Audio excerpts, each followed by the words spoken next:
समोर एक अत्यंत सुंदर विचार करायला लावणारा विषय घेऊन उभे आहे. संस्कारांचे महत्त्व. मित्रमैत्रिणींनो, जीवनात यश, पैसा, कीर्ती, शिक्षण हे सगळं मिळवणं महत्त्वाचे आहे. पण याहूनही अधिक काही महत्त्वाचे असेल तर ते म्हणजे संस्कार. संस्कार म्हणजे केवळ शब्दच नव्हे, तर ती एक अशी शक्ती आहे जी आपल्याला योग्य अयोग्य यांचा बोध करून देते. जी परिस्थिती कितीही कठीण असली तरी आपल्याला चांगुलपणाच्या मार्गावर टिकून ठेवते.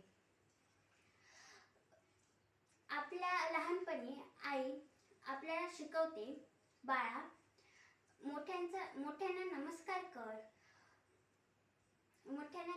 कर, इतरांना मदत कर, कोणाचाही अपमान करू नको, खोटे बोलू नको, असे आपले पहिले संस्कार असतात.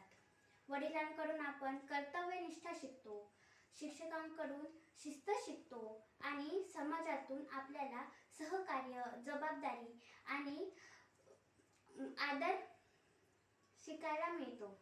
आणि हे सारे मिळून बनतो तो म्हणजे आपल्या व्यक्तिमत्वाचा पाया, म्हणजेच संस्कारांचा पाया. संस्कारांशिवाय मनुष्य म्हणजेच फुलांशिवाय बाग. शिक्षण, यश, कीर्ती ही सगळी बाह्य सौंदर्य आहेत, पण संस्कार म्हणजे मनाचे सौंदर्य. आपल्या आजच्या या बदलत्या जगात जिथे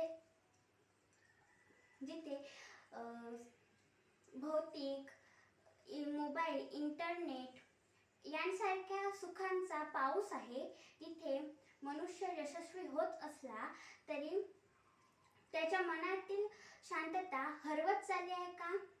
कारण संस्कारांची उणीव भासत आहे. पूर्वीच्या काही घरात मोठ्यांचा सन्मान, वडीलधाऱ्यांचे ऐकणे, अतिथींना देव मानणे ही संस्कारांची पहिली पायरी होती. पण आज मात्र ही पहिली पायरी घसरत चालली आहे. लोक म्हणतात की वेळ नाही, पण खरंच संस्कारांचा वेळ आपण गमवत चाललोय. संस्कार माणसाला चांगला बनवत नाही, तर तो इतरांसाठी प्रेरणादायी बनवतात. संस्कार असलेला मुलगा वर्गात शिस्त पाळतो, शिक्षकांचा आदर करतो आणि चुकला तरी सॉरी बोलायला घाबरत नाही. संस्कार असलेला मुलगा पालकांच्या डोळ्यातील अभिमान बनतो. संस्कार असलेली मुलगी समाजात सन्मान मिळवते, कारण तिच्या वागण्यात संयम, सौंदर्य आणि नम्रता असते. आपल्या भारतीय संस्कृतीमध्ये संस्कार या शब्दाचा अर्थ खूप खोल आहे. आपल्या वेदांमध्ये, उपनिषदांमध्ये संस्कार हा